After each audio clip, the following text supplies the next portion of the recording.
Welcome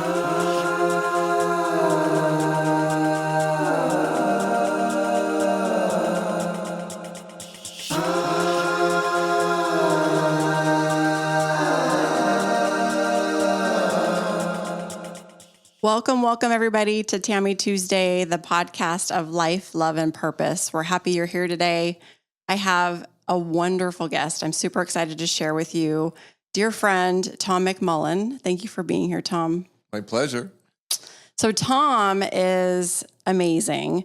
He is a karmic astrologer who reads soul charts and soul journeys for people. Does incredible work. He's done this for me. He's done this for many people that I know. I'm so excited for you to dive into what it is you do, but also who you are, because I think you're an incredible human. Okay, which comes first? The human part. Who I am? The soul, your soul, I should say. Well, I'll do my background first, I guess. Yeah, give us a little background of who you are and how you kind of got into what you're doing now. Well, it got into me. This type of work becomes a calling more than a career. I never wanted to be an astrologer because it seems like for a male baby boomer that the society says has different plans for you about what's expected. I never thought this is something I would do for a living. So I tried to have careers. I've done many things that were career-oriented about being successful, making money, whatever that was. I started studying astrology as a personal interest at 30 years old. And then I ended up doing it on the side for 20, 25 years, maybe about 20 years, just on the side. I really wouldn't even tell people I did astrology. And what was it that drew you to that initially, you think? Calling? It was just something at the time. All the esoteric things were very big at that time. And I was interested in reading about a lot of things. But then I started learning about astrology, and I was fascinated as a subject. And then I had someone tutor me because I really wanted to learn it as a subject and not just about myself. So I didn't know that I was being guided into this thing that I would end up resisting for 20 years doing. Even though I do it, it still was something I didn't give value to because society didn't give value to it. So the external world was, making decisions instead of my internal world making those decisions. And so, what kind of feedback were you getting from the outside world? Family, everywhere, anything? Well, I wouldn't even tell people usually because then I'd have to explain it to them, right. And it's like, especially being a male and growing up in my generation as a boomer. And I essentially is like, what do you do? I'm an astrologer. And then I'd feel I had to explain it to them. Because I rejected it. So of course everyone else will too. That's how that's playing out. And so when I talked about things I did by being a realtor or doing design work or anything like that, it's more accepted. It's much easier to not have to explain yourself for something you're doing. And so I'm rejecting my own thing, Yeah. I did it in resort spas now and then, being called in and that type of experience. And how did that start? How did that evolve? It just did. I had moved to Phoenix and I, saw that somewhere and I went, and then it just sprouted around the valley. And sort of got known for doing this now and then while I was still trying to make money and survive and fit in. So, I essentially went through that until a turning point in my late 40s. That was a turning point. What happened in the turning point? Well, the turning point was I stopped caring what other people thought. That's a beautiful thing. And I enjoyed being an astrologer and doing the work. And I know I had an impact on people when I did it, but it still wasn't something I thought I could do for a living. And then a very famous psychic medium came to me. You don't say. Yes, by the name of Alison Dubois, who, if you don't know who she is, she was the medium the show Medium was based on, and she's here. And she came and saw me at a resort, and she was kind of blown away by what I did or how I did it, because she had been to other astrologers, but nothing like the way I am in it. And then she asked me to go on tour with her, and it turned my life around, because someone that was famous doing something in the world of the esoterics put value at what I was doing, and I never thought I had much value until Spirit had to give me somebody to say, no, you need to be doing this. That's amazing how that works, because truly, your paths were divinely They were divinely guided, essentially. Yeah, for sure. I wouldn't have done it unless something that important came to me to give me that validation. And I ended up traveling and going on tour with her, and Then I finally put myself out there, and I do podcasts and YouTubes and all of that, and I've never stopped working. So, because the funny thing is, I went from wanting or needing a career to essentially having a calling. Mm-hmm. And so there's a big difference. Alice and I both didn't want to do what we ended up doing. We wanted to have careers, but then when you're being pulled into a calling, you finally just cave and go, okay. Right. So, and it's interesting because having a calling is when you kind of like have to let the personality die and the soul come forward. And what that really means is, what I essentially realized is that what I was doing before, I was too concerned about me in it and how I benefited or didn't benefit from something. And in doing what I'm doing now, none of it is about me, because the work I'm doing is making it about somebody else through everything that I'm doing. So I'm making my world, I consume myself into someone else's world to help them with theirs. I don't do it for money or recognition. I have it, but that's not why I do it. And I've never stopped working when I shifted that consciousness. Right. Well, and so let's talk about consciousness for a minute, because you are an intuitive, and this goes very much into your work and how you do this and how you receive information and dive into people's souls and their journeys and what that looks like. So talk about how you discovered that part of it. Well, I was always doing it, not knowing that my style that I was doing, there were other astrologers that does this style. It's called evolutionary astrology. Mm-hmm. There are many, many areas of astrology you can go into. Okay, because you can go into historical, you can go into predictive, you can go into, financial, whatever. There's many ways to take the language and move it into a category. I was very drawn to what we call karmic astrology, which is taking a chart and looking at the past, present, and future. Mm-hmm. So it actually, in the process of that, I spend 2 hours studying a chart. And explain how you pull the chart, how that works, what you need. It comes out of a software program. I need 3 important things. I need your birth date, the time of your birth, and the city and state you're born into. So those create the math. Right. I got a D in geometry, but yet my entire work is geometry because it's all angles and squares and oppositions and what have you. And the chart is a navigational device by virtue of the term chart. And the chart really is your chart, your treasure map to your past, present, and future. And I started studying in that vein, to where I looked at someone brings something in already, they're going to start working on again that they just left. That's called karma. Mm-hmm. Shows up in the family you choose to be born into. You take it into your early life of relationships and things that you choose to do. And then you have to heal the wounds of the chart of the karma, the things that held you back. And at some point in our journey, we start doing that either by feeling like we have to take risks and try another way, or we feel like something's pulling us away from the thing we were doing anyway. For me, it took something to be pulled away from something I was resisting to finally just accept it and for myself. And so I went from my late 40s, I went from my karma finally and ended it and started into my dharma, which was from going from a career and society's expectation of me to soul work. Right. So that's kind of like understanding that when someone comes to me, whether they're 25 or even 75, I can tell them what their story is, because the 2 hours I spend with a chart, I read it as you read a novel. So when you read a novel, you know how you can get so involved in the character and what they're going through. You can see them, you can feel them. That's what intuitives do naturally. I just feel and see everything. I don't analyze anything because, we call ourselves sensitives because we're always feeling and absorbing other people's energy. And I do that in astrology. So I actually become the person going through the story when I'm in it. Yeah, you say it's like you're living their story. I'm living their story with them. So I can hear what their head's doing. I can feel what their soul desires. I go through all the processes of what they're going to experience right away, how they're going to go through it, what the karma and the wounds are, and what triggers there are, and what their true soul desire is versus what their personality is trying to represent. So when you do this intuitively, as you look at someone's chart, is it necessary for you to see the chart to put all the pieces together intuitively? Yes. Okay, that's what I thought. Yes. Yeah. It's like you can't tell a story without reading the book. Right.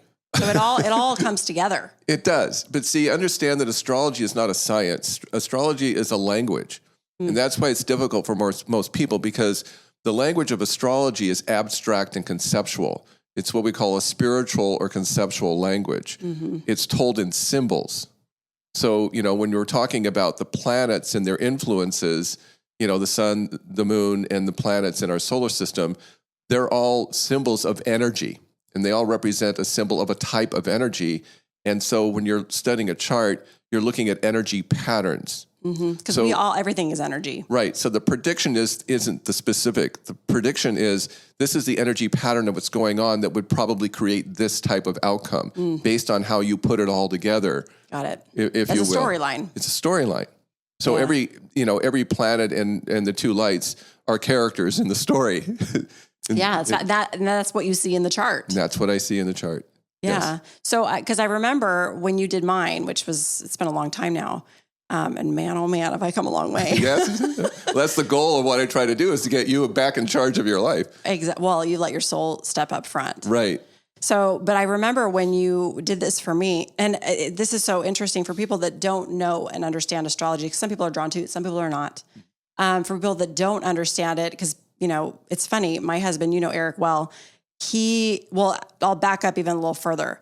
When I first met Allison, which is who introduced you and I, she said, you have to go have your chart read by Tom. And of course, she makes all of her friends do that. Yeah. She does. Because she wants to know what your chart says. And I love Allison dearly. I can't wait to have her in here too. But so she sent me to you, and that's when I met you. And it was funny because there were so many things that came through in my storyline. Even from the second you opened the door and saw me, you already knew what you were going to find. Right. And as we talked and walked through you telling me what you were seeing in my chart, it was extremely powerful for me. And this was back before I was really on my journey. I mean, I was new to this. I knew it was a piece of it and I was going for it, but I had no idea what was coming. Like no idea. Right. And I remember when we went through this, for me personally, you told me, there was a moment you asked me, because we were going through all the stuff in my life. Of course you have 4 kids. Of course you married young. Of course, all these things, right? Of course you're a Capricorn. Of course, all of these little pieces of the whole story made perfect sense, right? For me to walk into what I am still, and will continue to walk through. But it was interesting because when you asked me the question, and this was a huge turning point in my life, I want you to know this, and I've said this to you since, but I remember you asked me, what do you like to do for you? And I started to cry, and I got very emotional. It's hard to get a Capricorn to cry. Well, not anymore. I cry all the time. Yeah. But here's what's funny is when that happened, you said, I'm just going to stop you for a second. And I said, what? And you said, you're crying. That is your soul speaking directly to you. So listen up. I'm going to ask you again. What do you like to do? What brings you joy? And of course, I broke down some more. And I finally said, it's this. It's this discovery. It's soul energy work. And you were like, well, there you go. Well, the soul is how you truly feel. Your feelings is, I think, whether it's through religion, philosophy, whatever it is, we're looking for some kind of truth that represents our truth. And so we look outside of ourselves for that. We seek truth through, we'll call it spirit or something outside of ourselves. It lies within your soul because your soul already knows it. It knows what it is. Exactly. As if my soul knew that I was to do this work, my personality did not want to do it. It was really just resistant. It was like it was rejecting it. It was rejecting it. And because I let the outside world, the society, or what, it wasn't even religion, that wasn't a part of it. It was just more like, I'm a male baby boomer and I've got to represent and be like part of the group and belong to everybody else. This doesn't fit in. This doesn't fit in. And whenever I'd come across somebody, and I would, especially men, and they'd ask me what I do, and I would say I'm an astrologer, they would get very uncomfortable, very silent, and very negative. And so I always felt it was my job to make it okay for them. Right, pleasing people. I needed to make them comfortable. Like that, what I was uncomfortable for them, so that was my job. Right. And so because it was just me rejecting me and giving them the power to make me feel like I had to explain something that I was. You had to defend yourself. And I don't do that at all, because that is my truth. My truth is that I am a sensitive. My truth is that I do what I do with the work of being a sensitive. I've chosen astrology. Some people are mediums. Some people are psychic. I don't use the word psychic because to me, I just read a person's book and then get in. Essentially what I do after an hour of a reading is I give you a consciousness to your unconscious memories of what has happened, where your desires are, where your soul's really trying to reach you, but we don't listen to it because we let the outside world manipulate our personality. We let our need to please others or to fit in somebody else's world rather than be comfortable with ourselves. And so, in that regard, essentially is when you stop doing it, you get quiet and listen to especially a woman asking her, what do you want? There usually is, what do you mean? What do I want? Because their job is everybody but themselves, right? In their world of identity. Mm-hmm. And that doesn't mean, a woman can't have herself within. Does she want to have children? Does she want to have a career? But does society say that's okay? Well, men and women very recently have different choices now in the last few generations than they ever have. We've always had no choice because the outside world always dictated our survival and our security issues. Right. But, free choice, free will, and those opportunities that come with it give you a very different opportunity to find a different answer. Mm-hmm. I'll look at the art world for a moment because spiritualists and artists are the same energy because we all work off the right brain. We feel and see things. So an artist, when he puts a canvas up, he doesn't know what he's going to paint. He stares at the canvas until it tells him what he wants to do. You feel it. I do that as a designer. As I go into someone's house and they go, what are you going to do? And I go, I have no idea, but I'm going to stare at your walls for a while and then it's going to tell me what it wants to be. That's how every artist approaches someone writing a song, same thing. Or writing a book or writing whatever. a book. You're putting characters in a scene together. Everything is felt and visual. That's how that works. That's how astrology works. You can't approach it any other way. Yeah. And so you don't pull it pulls you. It pulls you, exactly. So I feel and see everything. And that's when you're really connected to the soul. And, but, your personality is analyzing. It's trying to, answer back and forth. Should I, would I, could I, how I do, whatever. And when you're in that space, it comes to you. And when you're not centered in you, then nothing can come to you because you're shut down. Right. You're not open. If you're in everybody else's world, whether you're a man in your work and your society or a woman you're as a mom and running the family, it's the same thing. There's no you in that, you see. Mm-hmm. And so, but I will look at artists that become successful because most people think in these fields, even like mine as an astrologer or someone who wants to be a singer or wants to be an artist or painter, whatever it is, if somebody has the gift already and they being pulled to it, but they keep pulling themselves away for obvious reasons like I did, but it's there, and then you do it, and then you commit. The whole thing is to commit to something that you know is your truth. And those are the most famous and the most well-paid people on the planet. Exactly. That's what's so ironic. So if you look at somebody, I'll use from my own generation, use someone like Barbra Streisand, who you want to be an actress, okay? She has this amazing voice, but she used it to become an actress, but she was just driven to everything artistic that was possibly imaginable, but music itself seemed to be the pole. But, everything she does is artistic, and she's focused and fearless. Any actor, if you look at Tom Cruise, only wants to be an actor, nothing else. He said, I would do it for nothing, yet he makes hundreds of millions of dollars. Mm-hmm. And they don't do anything else, you see. Right. They're not distracted. There are two things I did in my life that I focused and disciplined, which I was never disciplined because I was all over the place. And that was tennis. I became a very good tennis player. Never played golf because I would suck at it. But I loved tennis. That was the thing. I disciplined and became very good. And the other is this work. I've been doing this now 35 years. Yeah. And why would I do tarot? Why would I do numerology? I'm focused on my tool, the one that I've chosen. Well, the one that chose you. And one that chose me, yes. Well, your soul chose it before you got here. Well, that's what I meant in the beginning, when your soul already knows. Right. You just rediscovered that that's what it was. Right. And the irony is, if I go through my life and how many people, when I go to psychics or whatever now and then, searching like everyone else, they'd always say, you're to be an astrologer. And I would laugh. And I'm like, that's just ridiculous. I'd be angry. I went to an astrologer once that I said, I want to be an astrologer. And he told me I couldn't.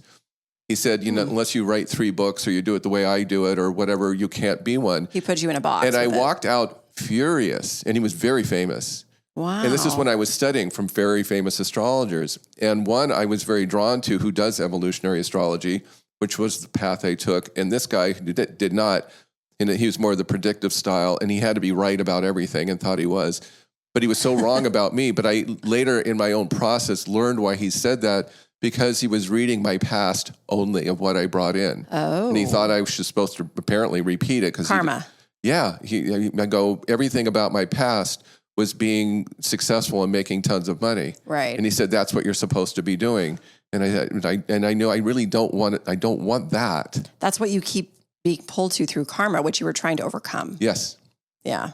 Yeah. But interesting though, when you look at that in my own life, I was like, there's this person, why am I mad at him? Right. Why didn't I just say, oh yeah, you're probably right. I'd be an idiot to even do this.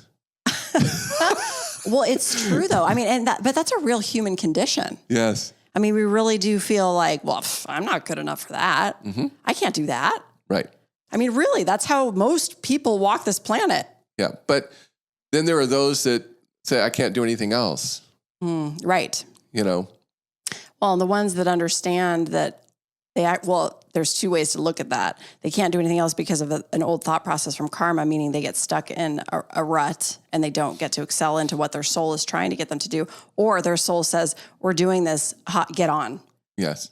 So it goes both ways. And the people that are blessed enough to discover that and get on the journey with their soul, they live much more fulfilling lives that are full of abundance and joy and peace. I mean, it changes everything. Well, when I'm talking about past lives, which I do, because you can't have past lives without karma, without past lives. Right. And so when I'm reading somebody in their past life, and even after this astrologer said that's what I was supposed to be doing as far as money and whatever, I had a past life regression. And I was a miserable person in that life. It was the 20s, and money was everywhere, and then it was gone. Right. Well, yeah. I was probably an awful alcoholic. And I had a family that I felt overwhelmed by, and everything I was doing. I was a very unhappy soul. And then I came into this lifetime with very strong symbols in my parents and the family I was born into, that everybody was damaged and unhappy, and you had to be the savior. Triggering all the things that I had been experiencing myself. So, right. The karma is always the challenges and the wounds that come in through the family distortions, if you will, of what you're working through. And we have to overcome it, which we want to run away from the karma when we hit around 20, then we'll go right back into it because we don't know any other way. Right. Until we find out, why am I not working well with this relationship? And then you get divorced and you find the same thing again and again until you finally go, this is not working. Or whatever the job is. If you got somebody whose nature is to be an independent, have their own business, they can't work with other people. They'll do it, but they'll be unhappy. Right. And, men that are unhappy in their jobs, doing what they're not really about, their soul's not about, they become alcoholics, So, or a woman who's in an unhappy marriage and whatever that looks like, it's the same. We find escape valves, and the escape valves are part of our truth. They're part of our feelings of what's really true.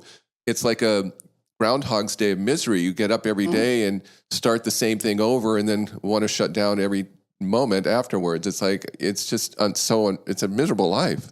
Well, and it's interesting too, the thing that, again, when I was first discovering the reality of what this whole experience is, with you, when I was sat with you doing mine, was that we make these choices.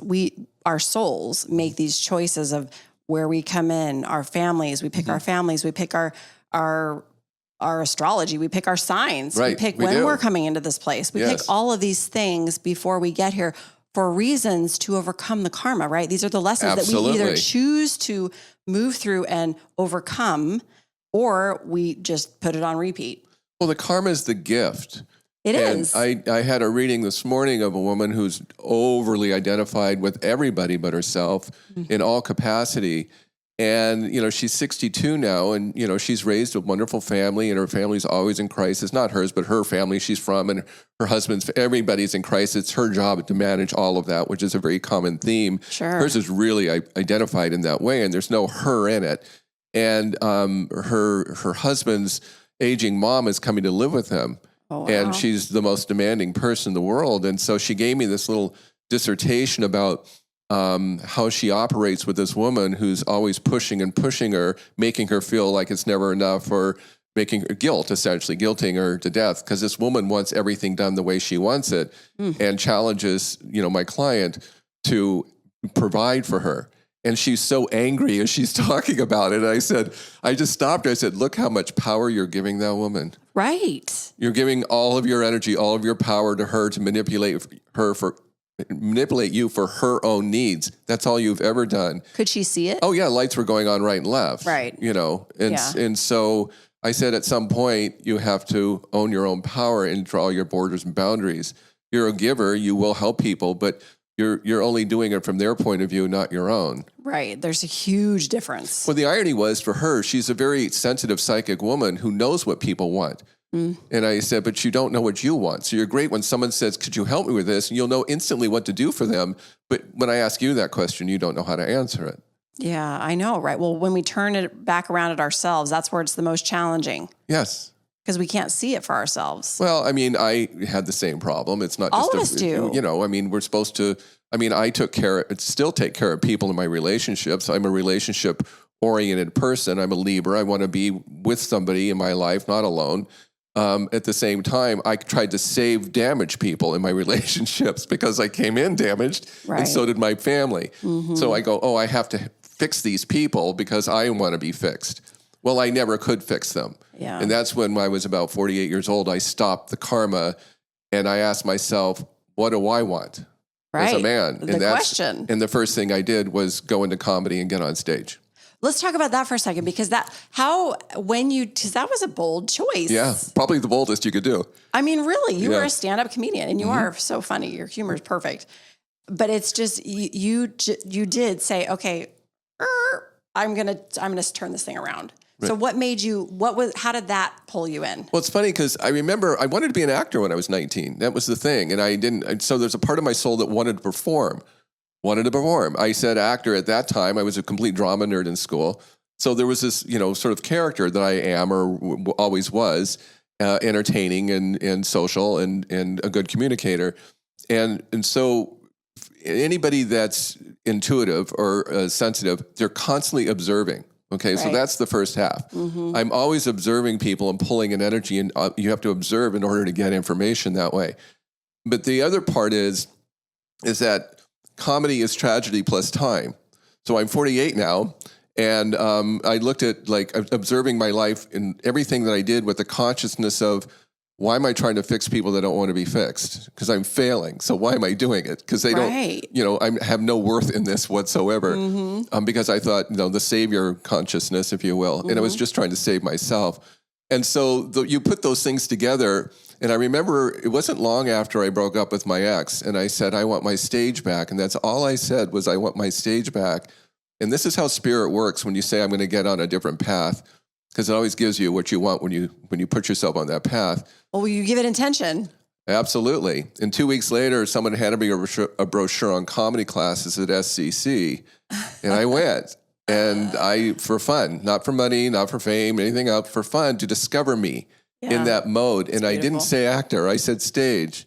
So now I'm on stage because everything about me is great material because of my family and my tragedies of my past. And then the ability to find humor, because I think our survival is to find perspective and objectivity in these issues, right? In these dynamics, right? And so, because I am that way, and I can find sort of the twist and the perspective in it, that's what comedy does. It lifts you from all this darkness into a lightness that releases it, and I enjoy doing that, not just for me, but for other people in any given circumstance. So that was the other part. But again, I said at the same time earlier in the podcast here that Alison Dubois came to me and said, go on tour with me. And now I'm standing on stage as an astrologer. Stage.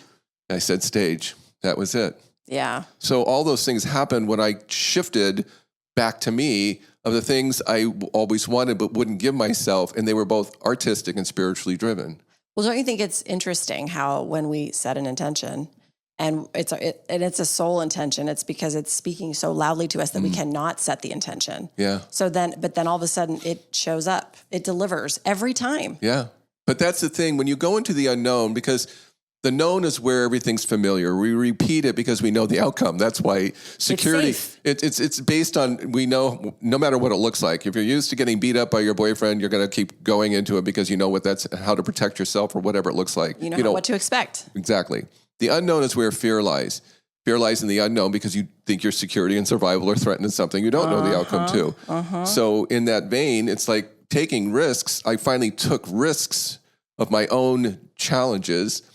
And every time I have, and this has not stopped over 20 years now, that I found miracles.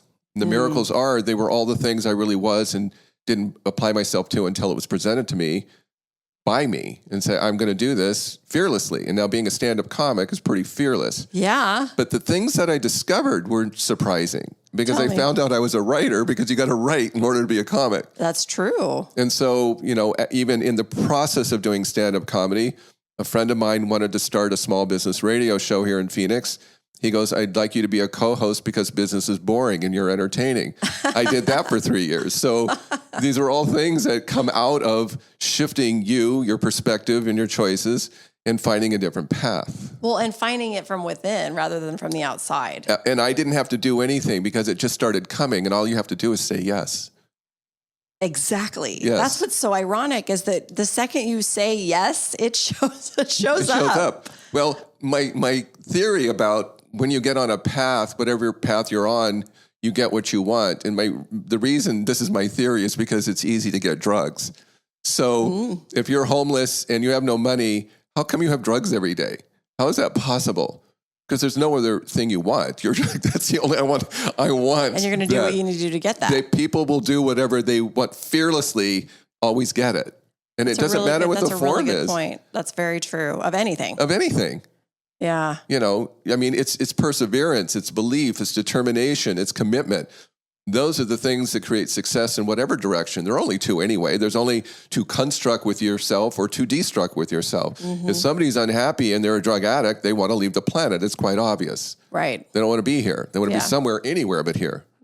Escape. Right. And there are lots of souls that we know of people in our lives that have taken that route. And there's no blame in it. It's just I consider them kind of like weaker or lost souls. Right. Not everybody is a strong soul. There are all kinds of natures of somebody who is weak in their whole energy because they feel more victimized. And that's something I'd like to address because there are, when we talk about change, when somebody has a tragic upbringing and a tragic childhood, and that is something that you're brought in with karma, and you feel you have no choice to get out of it, that creates a victim consciousness, as though it's happening to you. You make it about you. When you make anything about you, it becomes a victimization of self. And then if you don't make it about you and look at it as something that's trying to teach you or heal you, then it does the opposite. It makes you more in charge of your life, that you're willing to take risks to get out of it because you're alone in that, because you have to be the one to heal the martyr in your own nature. Well, let me ask you this, going deeper into that, because when you come here and you make these choices of what you're going to come into, let's say you are raised in an abusive household, right? And that's what you're coming into. You're choosing that on a conscious level and within your soul to do this because there's something that you're trying to learn, heal from, right? Yes. So how, when you say you see a lost soul, when somebody's in that environment from a pure place, when they come here and they choose this and they get lost in it so much that they become the victim and it takes them down a trail of abuse themselves, or they become a drug addict because they're trying to escape, or a murderer, or whatever, right. Whatever their path, a path that's right. not healing them. Right. So what's the difference? How do you determine the difference? Because they came in pure with that intention as a soul to heal but that. It's not conscious. It's unconscious. And so it's a matter of how it's like anything you give something energy to or power to. If you're going to play the victim, you give the power to the thing that harmed you, that now you're going to harm that other person. Right. Or whatever that looks like. So it's about knowing how to be in charge of your experience rather than being a victim of it. Right. And I've learned this a long time ago in terms of when I talk about telling people I'm an astrologer, I get to choose that experience. Mm-hmm. I get to decide how I want to be in it. Because if someone asks me, so if a man asks me, what do you do? And I say I'm an astrologer, I get to choose what happens in that moment. And if I can pick, and I'll pick up the guy's vibe, he'll be like the salesman I said that to, that had that reaction. I have no problem with it. Okay.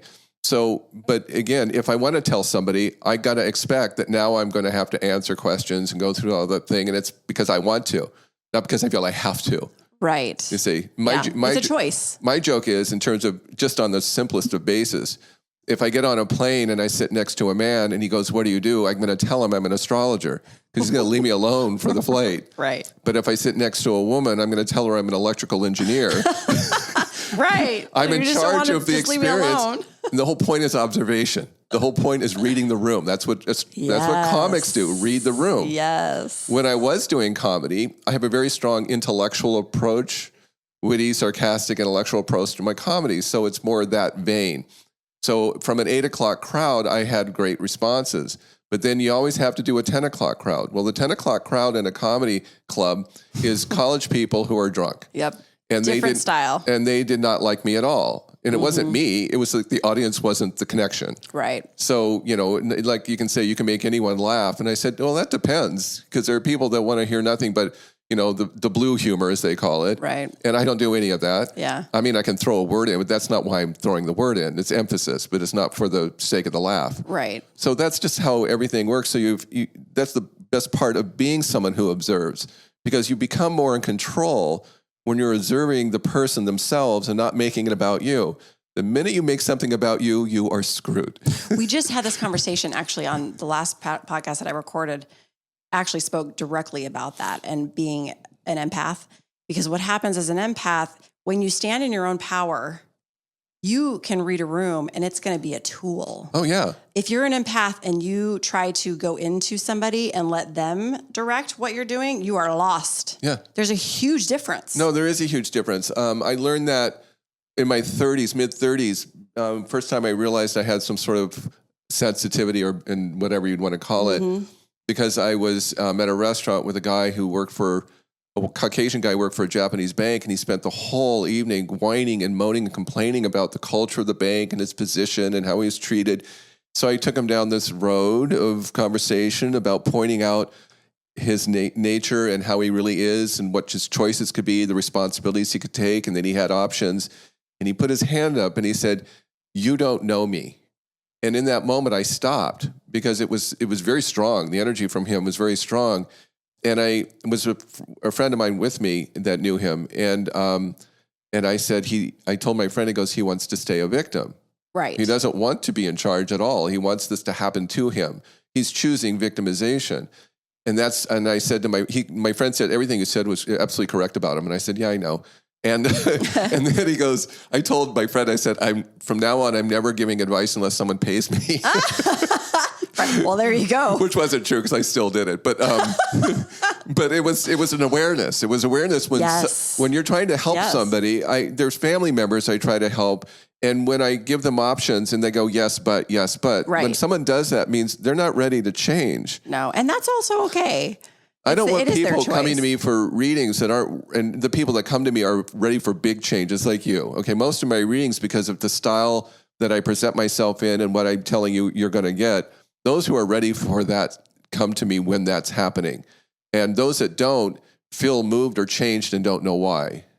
Right, and then sometimes they're just still stuck. It's still there, but my readings are always recorded, and so my readings can last years and years. Right, they may come back to it when they're ready. Because there's still foundations of karma that are still triggering that you're not aware of until you finally are. Exactly. Well, I remember when you said to me, you said, now you have all this information now that your soul's trying to get to you. You can make a choice of, are you going to listen to it or are you going to just stay where you're at? Well, I've had people that said, I listened to your recording, it's been a while, and it was like, oh my God, everything you said is still right. Like they're still there? It's still there. It's still, yeah. Oh, wow. But that's fine. It is fine. And then in follow-ups on readings, I'll say, so what have you learned? How much has changed? And they'll go, oh my God, like you. It's like, oh my God, all of a sudden I've changed a ton. I've done this and this. But, people say you really made all these changes. And I said, I'm the facilitator of your own readiness. Wake up. Yeah, wake up and readiness to make the changes. You're the one doing it. I am not taking credit for any of it. Well, you're just giving information. Because it's not me. Well, exactly. But you're getting a glimpse of what that person is trying to tell them. what I essentially, and I don't know, this sounds somewhat egotistical, but that's not how I mean it. What I really do is I can hear your personality, but I can also hear your soul. So I talk to your soul a lot. And so I tell you, when I'm telling you things that are like wake up things, they're things that your soul's trying to scream at you already. Right. And I think spirit works through our soul. It already knows. So the essence of someone that you go to is intuitive. We're the ones that know with not knowing how we know. We know that about ourselves. We know that about others. Right. And so we got to help you get quiet. So your answers are like, I don't know why I want to do this. I just know I have to. And that's your soul. Yeah. You teach people how to listen to their souls and their own intuition, because we've all got it. Right. You said it's not just me. I'm just telling you that you have it too. Yeah. Are you going to choose to use that tool? Right. Yes. I mean, that's it. Your soul's your truth. It's not. It's you inside out, not outside in. We live our lives outside in until we stop and live our lives inside out. Yeah. Have you had? Well, it's funny because I've asked you this before, but it'd be interesting for people to hear if maybe you have new stuff to share. You've done a lot of these over time. Well, I've done 35 years of this. Right. That's what I'm saying. So you've had experiences. Oh, we lost our screen here. We've had experiences where you have come across somebody's chart and found out that they were somebody that was actually big that we all know, like somebody famous or somebody from the past. Talk about those, because those are cool. Well, I mean, we all have lots of past lives. People ask me that. How many past lives have I had? And I go, we've all had lots. You know, we weren't just conceived, yesterday. I've done what I consider you call famous people. I get royalty now and then. And it's so funny because we think, oh, what a wonderful life. They all live in cages like the rest of us because all their life is determined by something above them. So if you look at royal figures, which I've done, they're very obvious to me when I get into them, and they come from, and sometimes it will come from families that have nothing, and which is always interesting, but they find their way back up the chain very quickly. They live in gilded cages. Okay, so talk about this for a second, because I know you've been doing this for a long time. And I know you've come across people's charts that have had many lives, and some of the lives that you've come across in these chart readings have been people that maybe we've known, famous people or someone significant that's done world-changing things. Can you talk about that a little bit? Sure. I mean, it's not real common to get really famous people, but they come across. And one that is, I won't say it's common, but I've done maybe a handful, are famous royals, royal people. I don't know who they are as royals. Right. I never get specifics. I just get the energy, because that's all you're getting is the energy. But I can tell the story was someone in a very high profile, probably royal position. And they're as tragic as anybody else's, because it's like we all get the storylines of, the princess marries prince and the king, and they live happily ever after. That's farthest from the truth. Just watch the royal family in Britain. And exactly. So, because it's just, their trauma. Reality TV in real life. Yeah, their trauma is real, if you will. Yeah. But the base of the storyline of somebody in that situation is a gilded cage. So it all looks good on the outside because society elevates somebody who's in a high position of, moneyed and, things in their lives and the, superficial dynamics, but they're living in gilded cages because the kings and the queens never had the power. The person who always has the power at the end of the day is the church. Religion rules everything and always has. Oh, throughout history. Yes. It doesn't matter what the religion is. So, when you have a patriarchal society, the religion and the patriarch wins and runs the show. So, but everybody has to answer to that at some point. It's even our conflicts and our wars, even today, and especially today, are still religious wars. Right. Who gets to rule, who gets to decide what group belongs and what doesn't. Positions of power. Whatever. Yeah, we're still there. So, but the one in particular, I will reveal this one. One in particular was very strong, and I didn't want to believe it because I thought I'm going to sound like a egomaniac that it's like, oh, I brought this person through. But it really was so true. It was something I couldn't stop thinking while I was studying the chart. And I'll just give you the image. The image was a woman on a horse with a sword and a shield. And it was Joan of Arc. Okay. Yeah. So Joan of Arc of today is out there, people. And whatever Joan of Arc would represent, she's doing that in her life again. And probably a bigger way than she could have in a past life. She was a fierce warrior female. And it was interesting because I said it and she wasn't surprised and she wasn't like, oh, wow. Had she heard it before? She goes, I've had 2 psychics tell me I was Joan of Arc in a past life. So I go, okay, so validation for me. Exactly. I didn't need the validation because I only look at it as a symbol of energy. Right. Because this, every symbol gives you a visual. And my visual happened to be that. Yeah. And I remember doing a reading years back for a gal I ended up working with, and she was a very strong woman in many ways. Her body was a stout woman, not fat, just strong woman. Right. And she was a strong personality. And when I studied her chart, I instantly saw a Western life. So I don't think it was her past one because she's young and in this lifetime. And but definitely this was a lifetime she liked. And it was a Western life. And she was a madam and owned a saloon and a brothel. She owned a saloon and a brothel.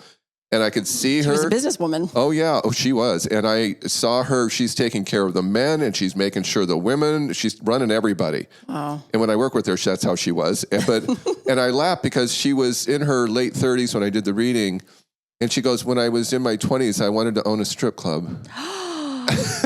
That's so interesting. And this woman will go into bars anywhere, restaurants, bars, anywhere, and she will sit at the counter only and sit next to older men and start talking to them. Oh my gosh. That's her. And she doesn't get along great with women. Yeah. Wow. That's just totally her energy. She's totally her energy. So that's how I work. That's how I get, because I'll feel or see something and go, the thing is, there's no judgment. I want you to understand when someone like me or anybody else is doing this, they're not trying to judge you because we're just picking up what is. Exactly. It is what it is. If you have issues with it, it's your own judgment. But I don't judge any reading. And that's why I kind of say what I do is 20 years of therapy in an hour. Yes. People have said I've been in therapy for 10 years and you did more in an hour. But that's not the point. The point is that you go into therapy thinking you're going to be judged. And because I'm just telling you what already is, which kind of freaks people out. Right. It's like, you're in my head, you're in my house. What are you doing? Like when I do children's charts. I was just going to say, I want to talk about that because I love that you do that for parents. It's a hugely helpful tool. Yeah, to know what came to you, what they're going to be like. And then they go to me, how are you living in my house? How do you know my child? I go, yes, I do, because I'm your child right now. Right. And then souls come to other souls with the related story. So everyone in your family genetics and your personality traits are connected to karma. Right. And every generation tries to liberate the karma, if you will. Mm-hmm. And so because we add on as we go anyway, every lifetime liberates the previous. And you get new ones too. Right. New trauma, new karma. But it's fun when, someone has a baby and I go, this is what you're going to get. And then years later, it's like, oh God, you were so right. This kid is like a handful. I'm like, yeah, well, that's their nature. The reason I love doing this, just for anybody, but especially parents with kids, is to know that this is how they are. It's not something you're doing right or wrong. It's just how they are. It's who they are. and why you will be in conflict with that, because you created a mini me, a mini you, So if you've got you yourself are a strong woman personality and you get a strong little girl, you're going to be in conflict because you're both the same thing. And so and that's why you're together, is to work through that. Exactly, is to work through that. You see? That's the power in that knowledge and understanding that. And when people come to you for having their children's charts read, it gives you a roadmap of how to help that soul, your child, live a life of more ease and understanding. Not ease, just understanding of who they are and why. Well, and it makes it so it's maybe you don't have to be so upset when you see something that was explained to you because of who they are coming in. It just changes your perspective. Well, once again, when you don't make it about you, because as a mom, if your child has, say, ADHD or some kind of thing that's a challenge for them, it's it isn't you. It's like you don't have a damaged child. You have a child that has this nature.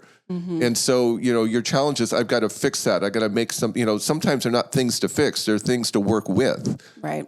Sometimes people that ADHD or hyper, they belong in different categories you'd want to put them in. Mm-hmm. So if they can't sit still at a desk or something, or they're artistic in nature, take them down the path where they're focused, you know. And that's going to bring them joy. Right. And just that, because that's who they are. But a woman's judged in society externally, here's the personality again, by how her husband and her children turn out.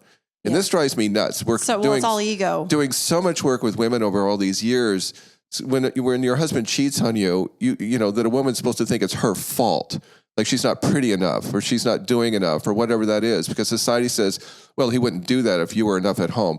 I hate this stuff, but women have to deal with this all the time. And I'm like, gals, knock it off. You have an idiot husband who doesn't give a shit. So sorry. You're fine. It's that's his problem. It's not you at all. This isn't about you. No. And that's, again, not about you. Yeah. So when you know about, your husband's nature, your children's nature, how they are, that gives you power. It gives you power to not make it about you and go, okay, how do I handle this the way they would best respond to it? Well, that's the thing. How do I handle myself knowing this about them? Exactly. Because I can't do anything about them. Right. I can only do about me that's going to help that interaction. Well, when you get a Capricorn child or a Leo child, they're going to run the show.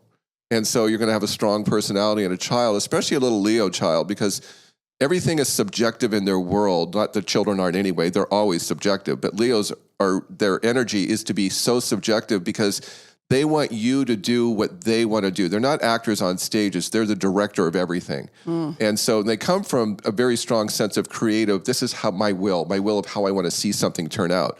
So they're the ones that are in the aisle in their toddler years, screaming in the aisle when you don't get the candy because they don't understand why you will not give them what they want. Right. Speaking of just people's sun signs, because that's what most people know of them. Right. They don't really know the depth of astrology and Right. what you know. When you talk about somebody who is a Capricorn or a Leo or a Aquarius or whatever their sun sign is, and people say, oh, you're such a fill in the blank because of your sign. What happens, because this is something that I believe too, as a Capricorn, I came in choosing to be a Capricorn, very driven, success, checking boxes, success, responsibility. Achieve, right. Responsibility. So that is definitely has been a huge trait in my life up till now. I mean, it still is to some degree. But I also feel a very sensitive side to myself. And I feel like people, at least I can speak for myself, and I've heard other people say this about themselves too.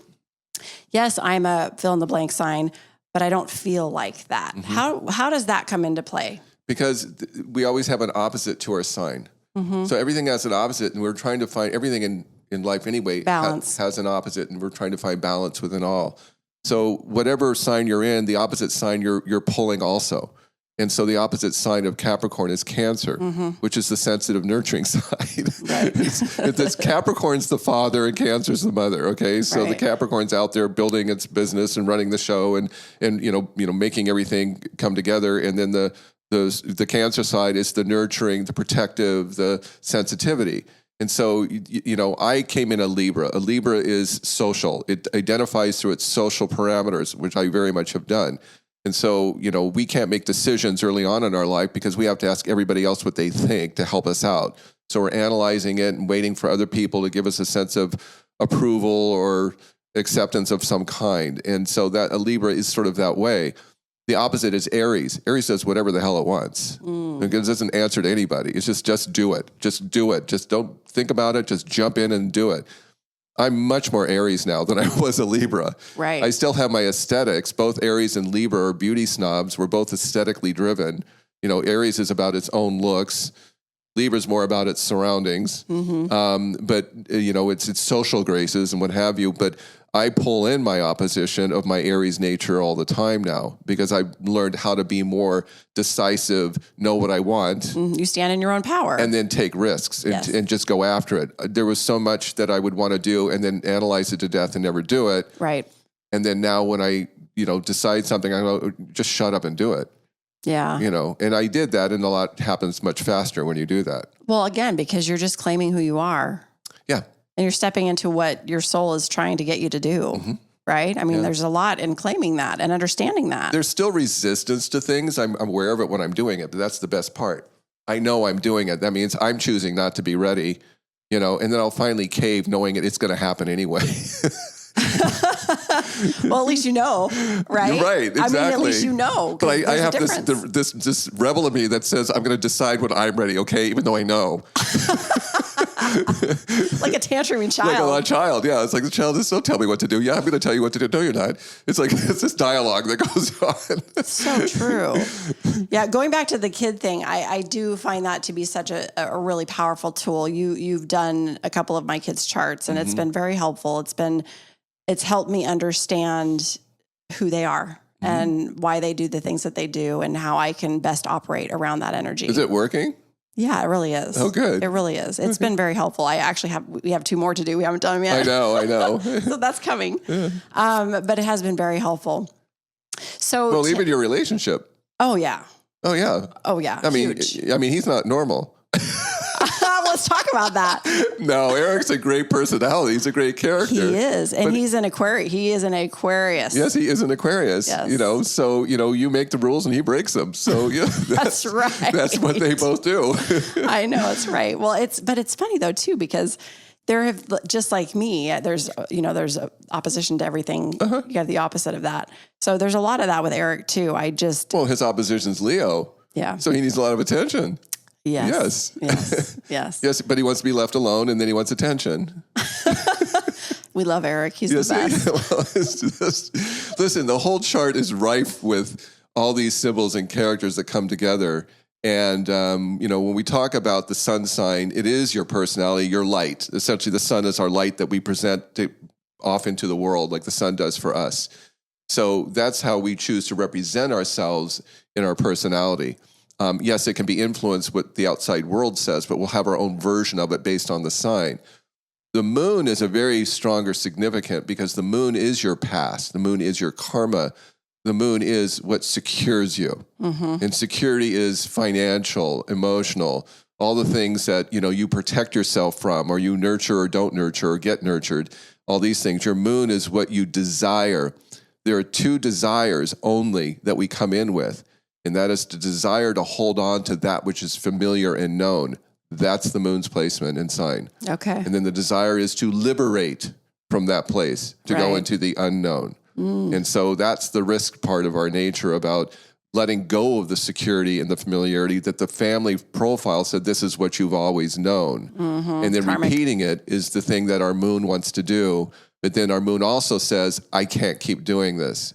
The soul lies within the moon itself. Your past and your future lie into your desires to hold on and stay where you are. Stay what you know. Keep say what you know. Or to say, I'm going to move from this place, just like you would in a home. I no longer want to live in this home. It no longer serves me or what I want. Right. It's the same energy in life major decisions.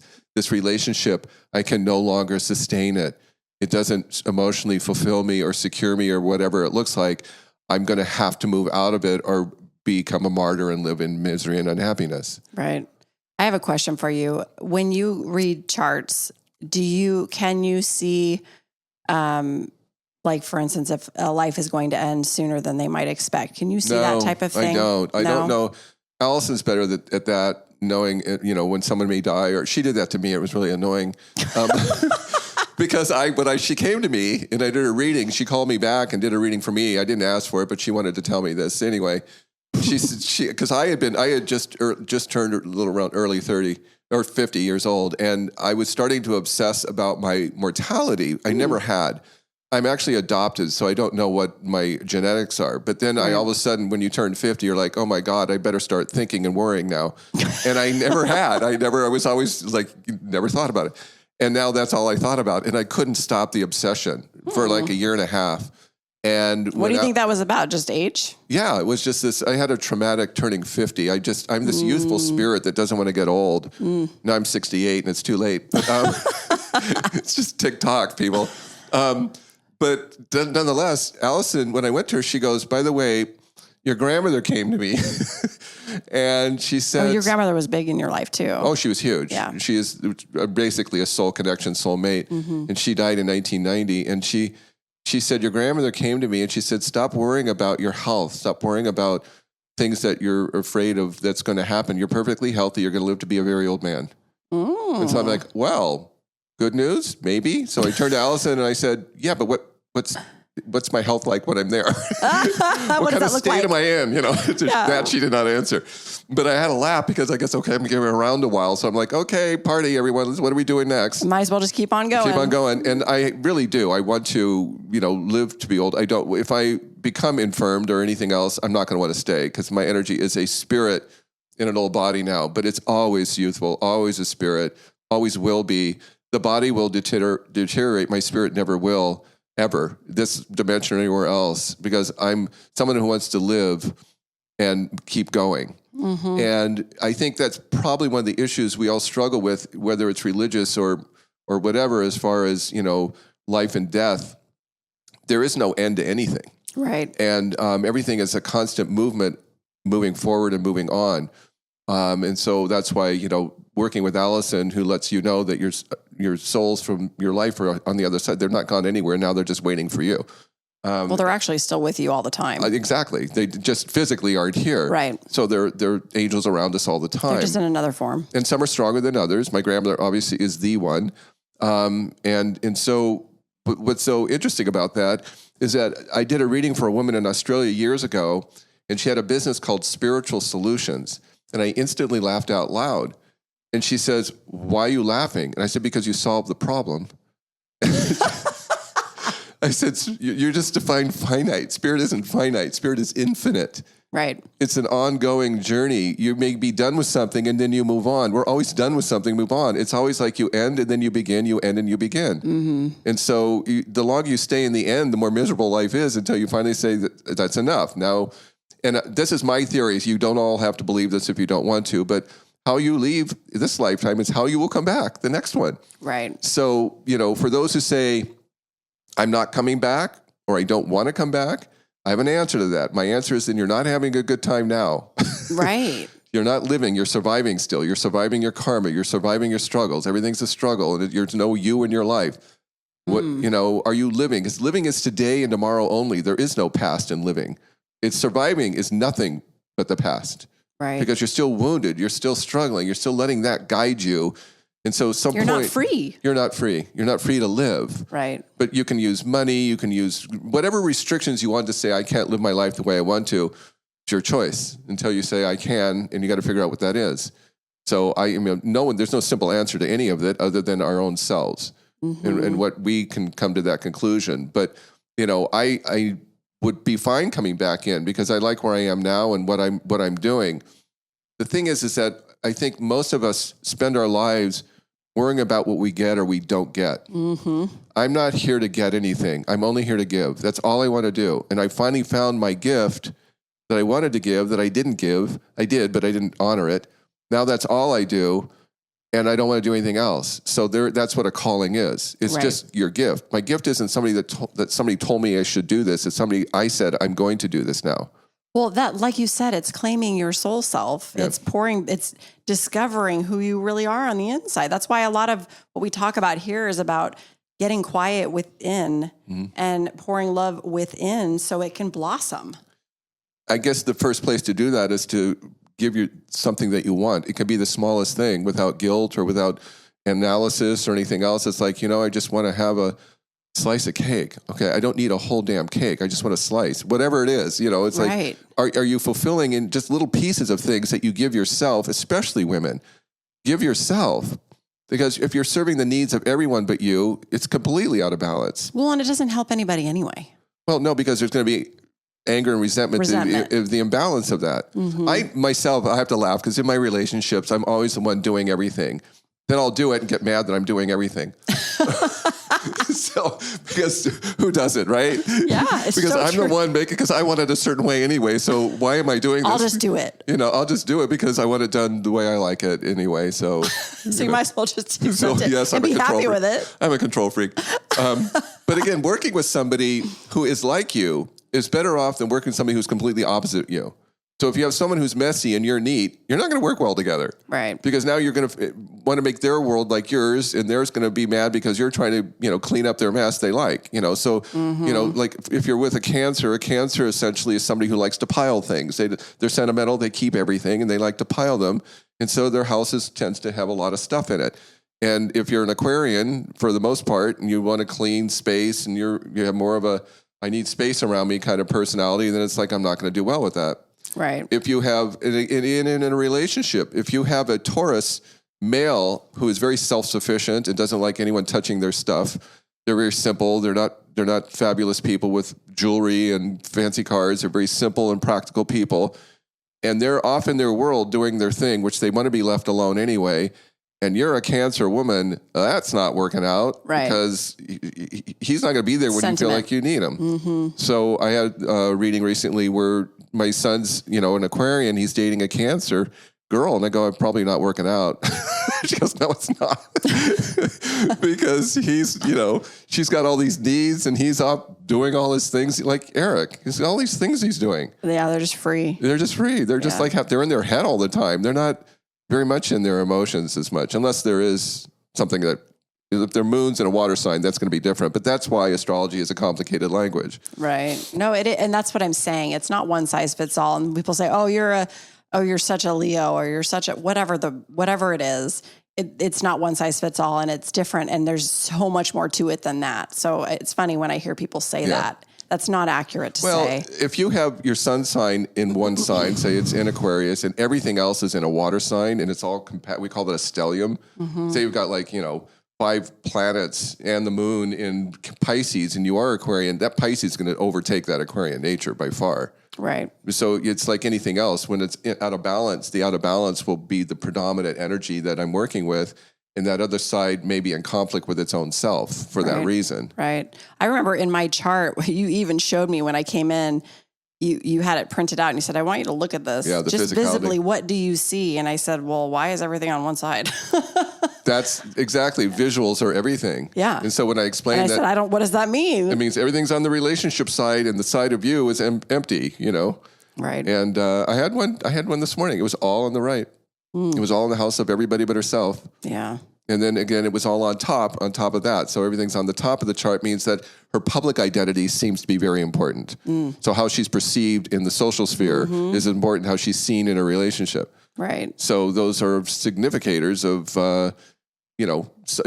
I'll give you an example. Alison Dubois' chart, when I looked at it and I told her, I said, well, you were famous in your past life because she was. I said, interestingly, though, you were sort of persecuted for your fame.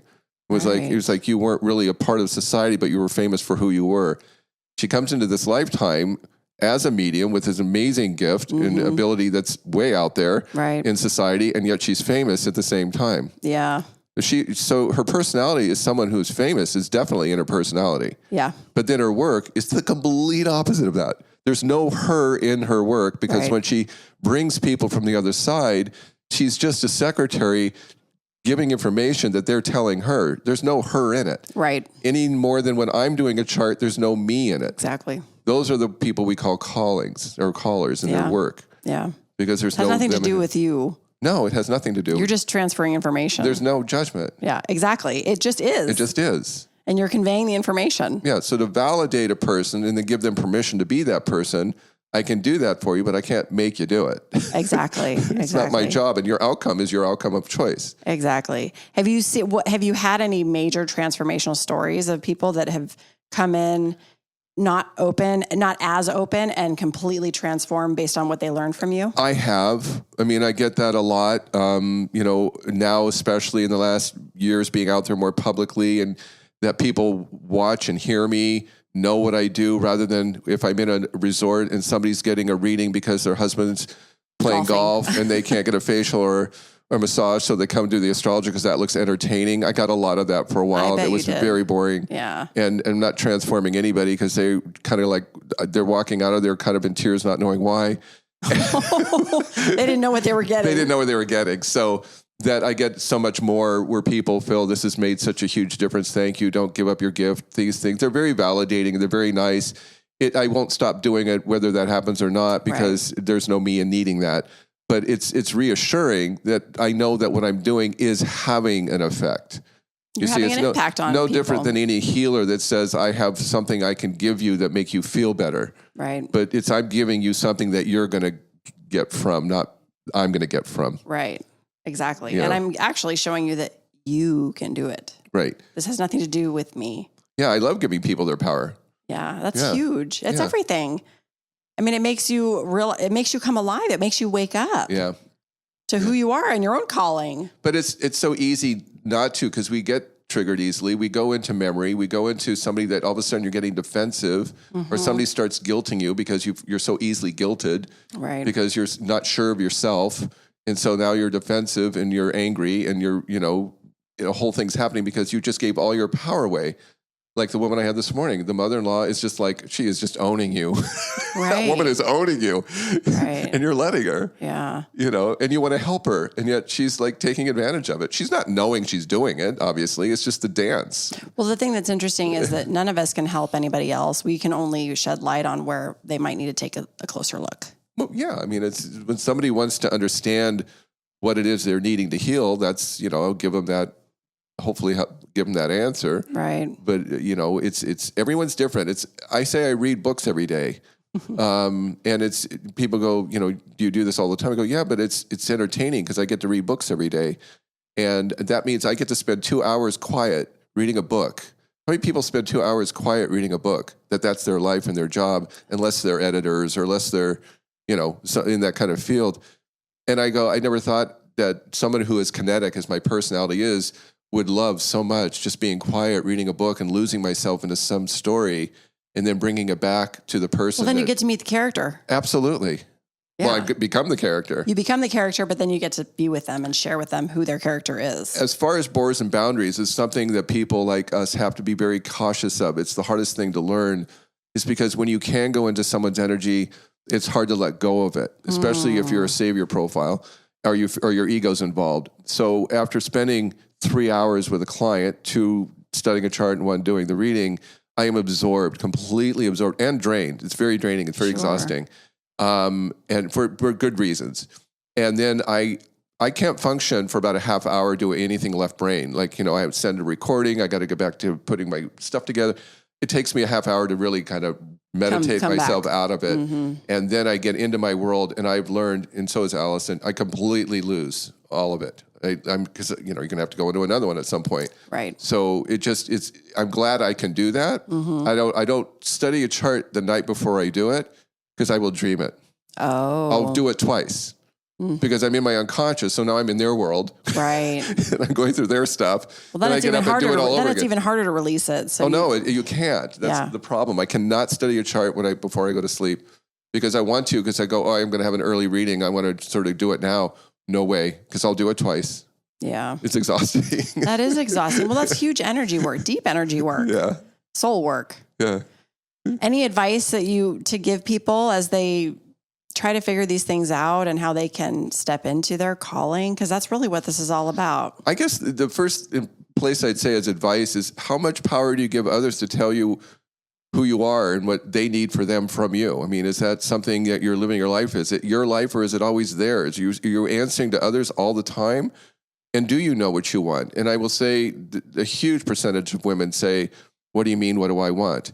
Now, my statement to women like that in readings is like, I'm going to give you a word you're going to hate, and then I'm going to change the word. The word is selfish. No woman, that is like the worst black word in the world, word of women, to be selfish. And I don't like the word for that reason. I use the word self-centered. Now, that sounds bad, but then I reverse those words and go centered in self. Centered in self is when you're out of everybody else's world and centered in your own. That's the beautiful. First place to get that connection we're talking about is to get in that space. And that means you need to be away from people, other people's influence, people that need you, people that demand you, and find a balance. So this is why women now are drawn to meditation and yoga and retreats and all these things, because even in retreats, you're still got people around you. I have an issue with that, because you're still feeling like, well, how do I look? And you're judging away. Yes. And women do this all the time. Men do it too, but women more. And because there's more competition with women. Yes, for sure. And so you, even that, it's like you may go and learn something in a seminar, but you need in your own personal life to have time in your day. Maybe it's before you start the day. Maybe it's in the middle of the day you take pause, or at the end of the day you look back on the day and go, I felt this way. How did I respond to it? You have to create self-awareness. Self-awareness is to be aware of how you've been feeling and what caused it.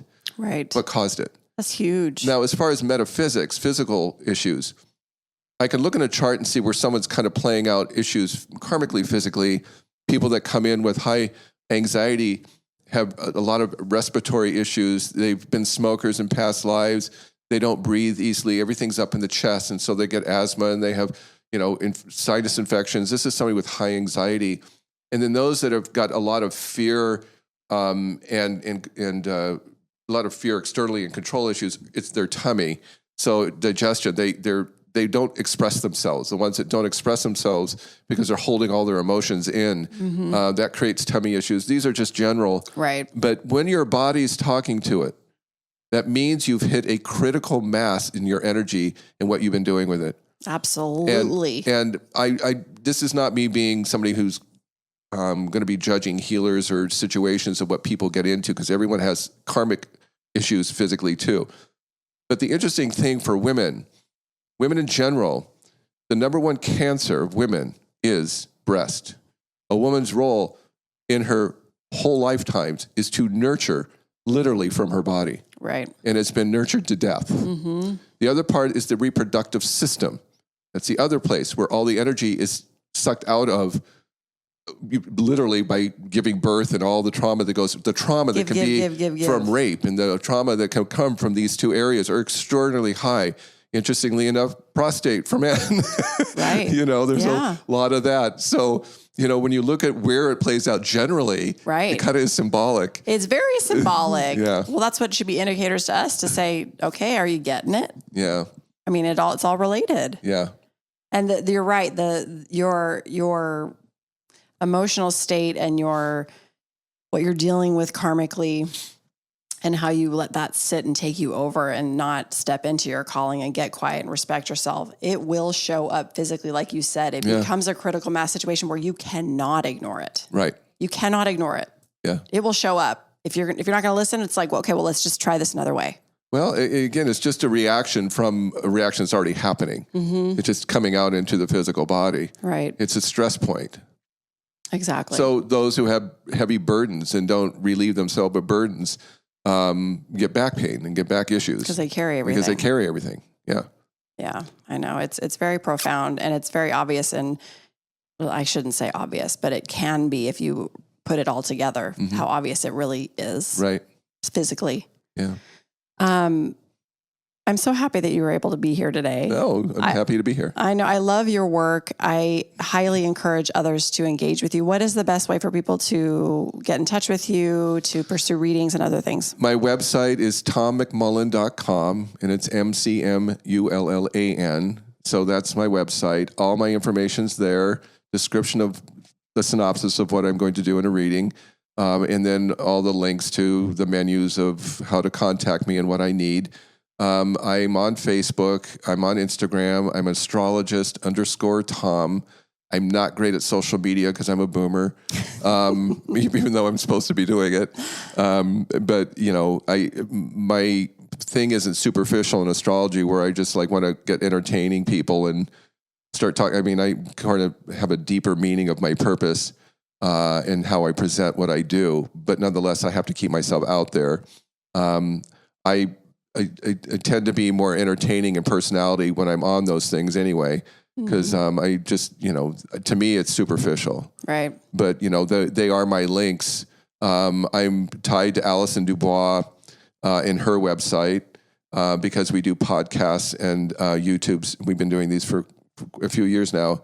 So that's easy to find me and see me in YouTubes, in podcasts, hear what we're saying. And so that's an outlet. And that's kind of like, I do all over the world readings. All my readings are by phone. I call you, I record them, I send them to you. I do follow-ups. I usually recommend after an initial reading a year, because I want the person to take some time to go through it and learn and make some changes. I'm not one that's going to hold you by your hand and tell you what's next every day. You're in charge of your destiny, and everybody is in charge of their own destiny. So it's nice to know what your destiny that it is you're trying to create, essentially. Yeah, well, it's helpful to have some clues to it. Yes. If you can't discover it yourself, which you can, but this is very helpful. Yeah, I'm usually 6 months to a couple of months at a time booked out, so you can't get to me right away. But, I always get back to you as soon as I can and put it together. Yeah. I highly, highly recommend it if you're really trying to figure out what's next in your journey, your soul journey, which is really what Tom does. It's helped me tremendously in my path.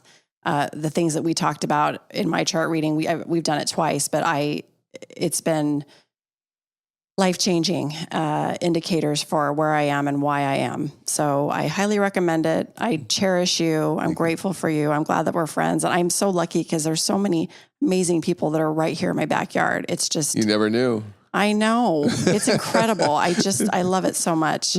So thank you for joining us. I'm happy you're here today. I hope you enjoyed today's message. We are here always sending you with lots of love and light. Make sure that you subscribe, follow, like, all of the things, any comments. We appreciate all the feedback so we can help others find this message. If it's helpful for them, please share it if you feel that somebody could use it. Remember, life, love, and purpose. It all begins with you. Peace out.